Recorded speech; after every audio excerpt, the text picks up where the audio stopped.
හා යාළුවනේ මේ අරන් ආවේ අයිඩල් අයි කතාමාලාවේ 4 වෙනි කොටස. 3 වෙනි කොටස ඉවර වෙන්නේ රායිගේ පරණ ආදරවන්තිය ඇවිල්ලා එයා බදා ගන්නවා වගේම ඒ ගෑල් ළමයාගේ එදා මිනිමැරුම උන දවසේ සම්බන්ධයකුත් අපිට පෙන්නලානේ. ඉතින් එතනින් පස්සේ මොකද්ද වෙන්නේ කියලා අද කොටසින් බලමු. 4 වෙනි කොටස පටන් ගන්නකොටම පෙන්නන්නේ සේරාගේ අතීතයේ කතාවක් ගැන. එයා කඩයක් ඉස්සරහා අයිස් එකක් කකා ඉන්නකොට නිවුස් එකක් යනවා රායික්ගේ අර ගෑල් ළමයාගේ අතර සම්බන්ධයක් තියෙනවා කියලා යන කතාවක් ගැන.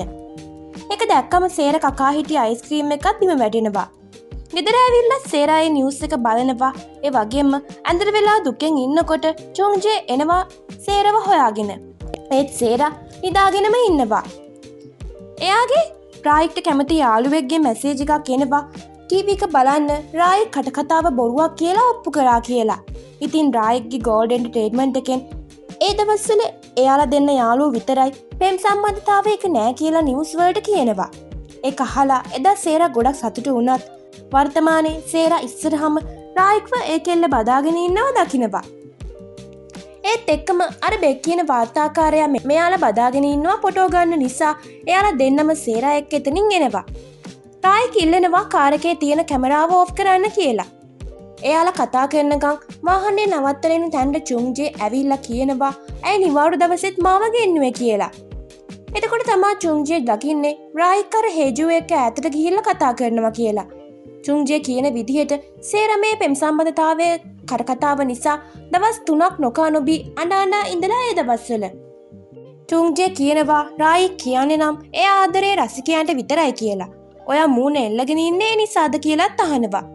මම මොකටද දුක් වෙන්නේ? එයා මගේ සේවාදායකයා විතරයි කියලා සේරා කියනවා.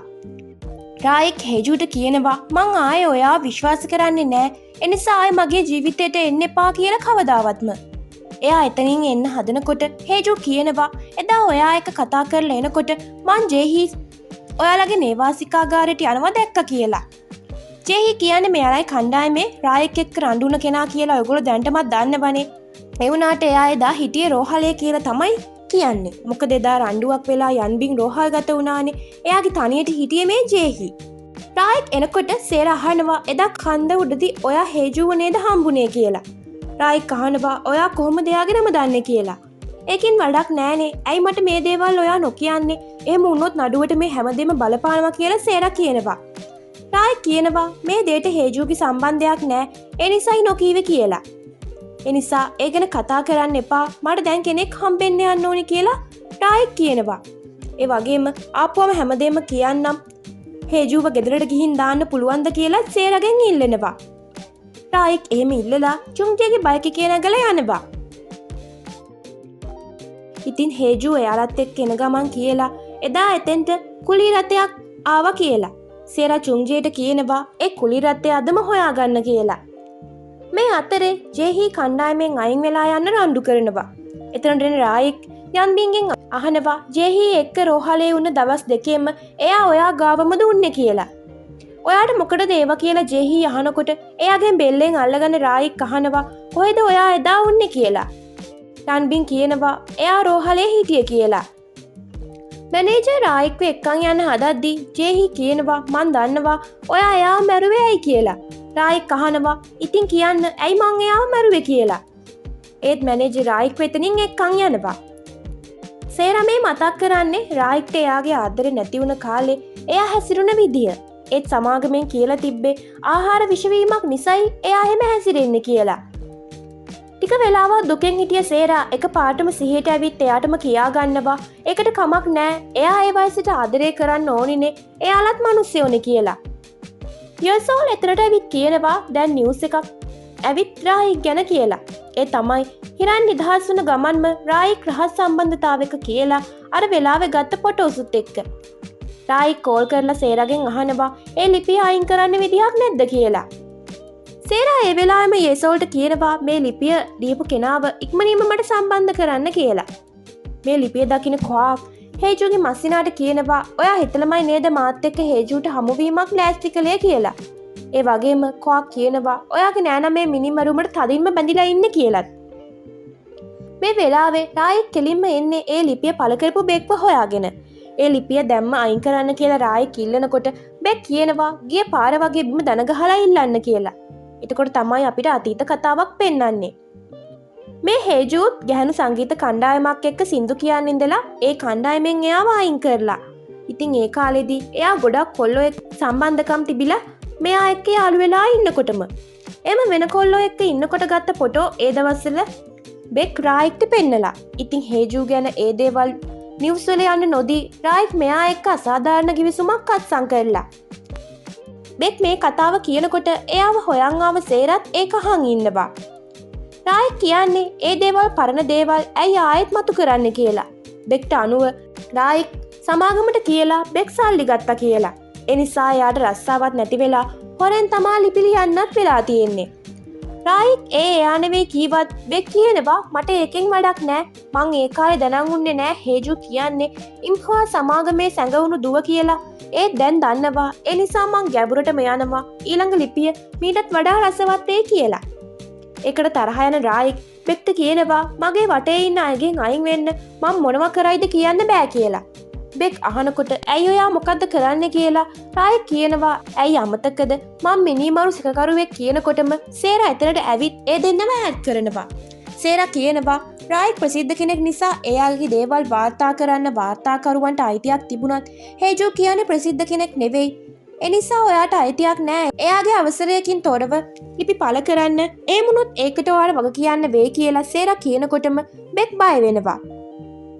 එලියට සේරා ආයෙත් රායික්ට බහිනවා මෙම හැසිරුණොත් මට ඔයාගේ නීතිඥ විදිහට වැඩ කරන් යන්න බැරි වෙයි කියලා. එතකොට තමා ආයෙත් අතීත සිද්ධියක් පෙන්වන ගමන් රායික් මේ දේවල් සේරාට කියන්නේ. රායික් තනියම සින්දු කියන්න පටන් ගත්ත දවස්වල හේජු එක්ක දේවල් ආයෙත් පටන් ගත්තොත් එයාගේ අනාගතේ විනාශ වෙයි කියලා වූසොන් හේජුට කෝල් කරලා රායික්ගෙන් ඈත් වෙලා ඉන්න කියලා දේවල් පැහැදිලි කරනකොට රායික් ඒක දකිනවා. ඒ නිසා රායික් වූසොන්ට බනින්න ගන්නවා. ඇයි මට කියන්නේවත් නැතුව දේවල් ඔයා කරන්න කියලා. එදා ජේහි සේරට පෙන්නපු මේ දෙන්න රණ්ඩු වෙන වීඩියෝ එක අරන් තියෙන්නේ මේ වෙලාවේදී තමයි. රායික් කියනවා මං තරහෙන් ඉන්නේ ඔයා හේජු එක්ක කතා කරන එකටවත් ඔයා මං වෙනුවෙන් මෙහෙම කරන නිසාවත් නෙවෙයි. ඒ අපි දෙන්න අතර දැන් රහස් තියෙන නිසා කියලා. මොකද රායික් වැඩිම විශ්වාස කරන්නේ මේ වූසොන්ව නිසා.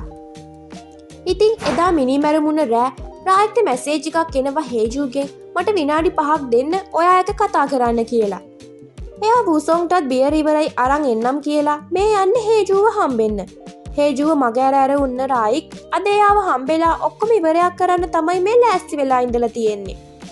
එයාලා දෙන්න අර කන්දේදි හම්බුනාම රායික් කියනවා ඔයාගේ කෝල් මැසේජ් මට කරදරයක් මට ඔයා එක්ක ආයි සම්බන්ධතා තියාගන්න ඕනේ නෑ කියලා.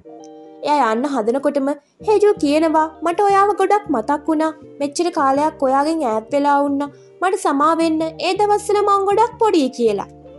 රායික් කියනවා මගේ තනි ඇල්බම් එකේ වැඩවලට මං හැමදේම යෙදෙව්වා ඔයා නිසා මට ආයෙත් මගේ ජීවිතේ විනාශ කරගන්න බෑ ඒ නිසා යන්න කියලා. එහෙම කියලා රායික් වාහනයෙන් බැහැලා ඇවිදන් ඇති තමයි හේජු එයාව හප්පන් හදලා වාහනේ නවත්තලා තියෙන්නේ.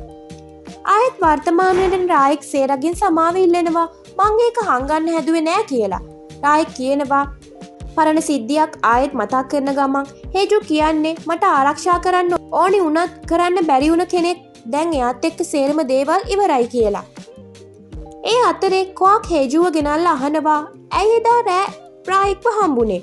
දැන් ඔයා තකකාරෙක් ඒ නිසා කියන්න කියලා. අපි යාළුවෝ විදියට හම්බුණා කියලා හේජු කියනවා. ඒ වගේම හේජු කියනවා රායික් කොහෙත්ම මිනිමරුවා වෙන්න බෑ. එයා වටේ ඉන්න අය ගැනත් හොයන්න.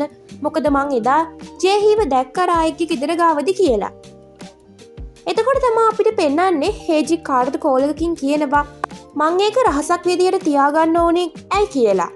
එතනට යංබින් එන නිසා හේජි කෝල් එක නවත්වලා එතනින් යනවා. සේරා එනකොට රායික් ඇඳුම් මාරු කර කර ඉන්න නිසා දෙන්නම කලබල වෙනවා. ඇඳුම දාගෙන රායික් කියනවා මම මේ දේ කියන්නේ ඔයා මට මුකුත් හංගන්න එපා කීව නිසා. හේජු එදා මට කිව්වා මගේ ගෙදර ගාවදී ජේහිව දැක්කා කියලා. ඒත් ජේහි එදා රෝහලේ හිටියේ එයාව සැක කරන්න කියලා හිතලා නෙවෙයි මම මේ කියන්නේ මට ඔයාගෙන් ආයෙ මුකුත් හංගන්න ඕනේ නැති නිසා කියලා. හරි මං ඒ ගැන බලන්නම් කියලා සේරා එළියට ආවාම රායික් සේරගේ ගේ බලන ගමන් ගේ වටේ ඇවිදිනවා. සේරගේ පොඩි කාලෙක් ෆොටෝ බලන රායික් සේරගේ කාමරයට ඇවිල්ලා එයාගේ ලයිට් එක වහන්න යනකොට දකිනවා සේර පොඩි කොලයක ලියලා තියෙනවා රායික් වැරදිකාරයා නෙවෙයි කොහෙත්ම කියලා. ඒක දකින රායික්ට සතුටු හිතෙනවා. චුන්ජේ හොයන් එන සේර කියනවා එදා රෑ හේජු ජේහිව රායික්ගේ ගෙදරදී දැකලා තියෙනවා. එයා රෝහලේ එදා හිටියද කියලා හොයලා බලන්න කියලා. ඒ වගේම සේර කියනවා මගේ හිත ගොඩක් රිදෙනවා මං හිතුවේ මං රායික් ගැන හැම දෙයක්ම දන්නවා කියලා. ඒත් එයා මේ තරම් විදීමක ඉන්නව ඇති කියලා මං දැනන් උන්නේ නෑ කියලා. චුන්ජේ කියන විදිහට එයාගේ නිදි සමාගමෙන් එයාව ගෝඩ් එන්ටර්ටේන්මන්ට් එකට සම්බන්ධ කරන්න හැදුවත් සේර කැමති වෙලා නෑ රායික්ට ගොඩක් ලං වෙලා ඉන්න. ඉතින් සේර කියනවා මං දුකෙන් හිටියත් සතුටින් හිටියත් මට රායික් මල් ළඟ ඉන්නවා වගේ දැනුණා. ඒත් දැන් එයා ළඟින් උන්නත් දුරයි වගේ දැනෙනවා කියලා. සේර ආයෙත් ගෙදර එනකොට රායික්ට මේසෙ උඩ නිින්ද ගිහිල්ලා. සේර එයා ගාව ඉඳගෙන කියනවා මං කැමති ඉස්සර වගේ දුරින් ඉඳන් ඔයා hina වෙනවා බලන්න තිබ්බනම් කියලා. උදේ නැගිටිනකොට සේර රායික්ට රෙද්දකුත් පොරවලා උදේට කන්නත් උයලා චිට්ටකකුත් තියලා ඔක්කොම කන්න කියලා. එයාව හම්බෙන්න එන චුන්ජේ එයාට මූණ හොදන්න දත් මදින්න ඕනි දේවල් තුවාය වගේම විටමිනුත් එයා පාවිච්චි කරන දේවල් වලින්ම සේර අරන් දුන්නේවා රායික්ට දෙනවා. රායික් පුදුමෙන් වගේ අහනවා මේවා හරියට මම පාවිච්චි කරන දේවල් කියලා. එතකොට චුන්ජේ කියනවා සේර ඒවා YouTube එකේ ඔයාගේ වීඩියෝ වලින් දැනගෙන ගෙනාවේ කියලා. රායික් යන්න ගිහිල්ලා ආයෙත් නැවතිලා අහනවා සේර රෑ වෙනකම්ම ඊයේ ආවේ නැහැ. ඔය දෙන්න එකට දුන්නේ කියලා. චුන්ජේ ඔව් කියලා කියනකොට රායික් අහනවා ඔයාලා දෙන්නගේ සම්බන්ධය මොකද්ද? ඔයාලගේ වාසගම් වෙනස්. ඔයාලා නෑදෑයෝද කියලා. චුන්ජේ කියනවා අපි ලේවලටත් වඩා සම්බන්ධයි. ඇයි අහන්නේ කියලා. රායික් නිකන් කියලා එතනින් යනවා. ආයෙත් එයාගේ කාමරට එන චුන්ජේට මතක් වෙනවා එයාලගේ පොඩි කාලය. එයා දැන් කාපු ටොෆි ජාතියේම ටොෆි එකක් සේර පොඩි කාලේ චුන්ජේට දෙනවා. සේර රායික් දෙන්නම ආයෙත් කොයාගේ ප්‍රශ්න කිරීමකට යනවා. එතනදි සේර පෙන් එකක් දීලා කියනවා මේකෙන් තහවුරු වෙනවා එදා රෑ රායික් මොකද කළේ කියලා වගේම එතන එදා හිටියේ රායික්ගේ සහකරුවෙක් නෙවෙයි කියලා. කොයා කියනවා අපි ගාව දැන්ටමත් ඒක තියෙනවා කියලා. ඔයාලා සාක්ෂි විනාශ කරන්න හම්බුණා වෙන්න පුළුවන් කියලා කොයා කියනකොට සේර කියනවා මේ දෙන්න හම්බුන වෙලාවේ තමයි ඌසොන් එයාලගේ ලොක්කට කෝල් කරලා තියෙන්නේ. එනිසා මෙයාලා හම්බෙන වෙලාවෙත් ඌසොන් ජීවිතුන් අතර ඉඳලා තියෙනවා කියලා සේර ඔප්පු කරනවා. එහෙනම් ඒ දෙන්න මුණ ගැහෙන්න ඇත්තේ ඝාතනයේ සැලසුම් කරන්න කියලා කොයා කියනකොට සේර කියනවා එහෙනම් මේකට සාක්ෂි ගේන්න. ඒ වගේම හේජු ගැන කරන අධික විමර්ශනය නවත්තන්න නැත්නම් අපි ඔයාට නඩුවක් දානවා අසාධාරණ විදිහට සේවා දායකයාට එරෙහිව පරීක්ෂණ කරනවා කියලා.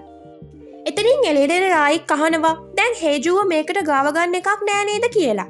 සේර කියනවා ඔව් ඒ සාක්ෂිකරුවෙක් විදිහට නම් ගෙන්නන්න වේවි කියලා. එහෙම කියනකොටම රායික් සේරව බදා ගන්නවා. රායික් සේරට ස්තුති කරනකොට එතනට කොයා ඇවිත් සේරට කතා කරනවා. රායික් ලොක්ක වගේ සේර ඉස්සරහට ගන්නවා. කොයා කියනවා ඔයා ටිකක් අයින් වෙන්න කියලා මට කතා කරන්න ඕනේ සේරට කියලා. එහෙම කීවත් රායික් අයින් වෙන්නේ නැති නිසා සේර රායික්ට ගිහින් කාර් එකේ ඉන්න කියලා නිසා එයා එතනින් යනවා. කොක් සේරට කතා කරනවා පොඩි කාලේ ඉස්කෝලේදී කතා කරපු නමින්. ඒ වගේම අඳුනගන්න පරක්කු වුණා කියලාත් කියනවා. ඔයා මං ගැන හොයන වෙලේ මිනිමරුව ගැන හොයන්න ඔයාගේ දක්ෂතා යොදා ගන්න කියලා සේර එතනින් යනවා. එන ගමන් රායික් අහනවා ඔයයි කොක්කුයි ගොඩක් ළඟයි වගේ ඔයාලා අඳුනන්නේ කොහොමද කියලා.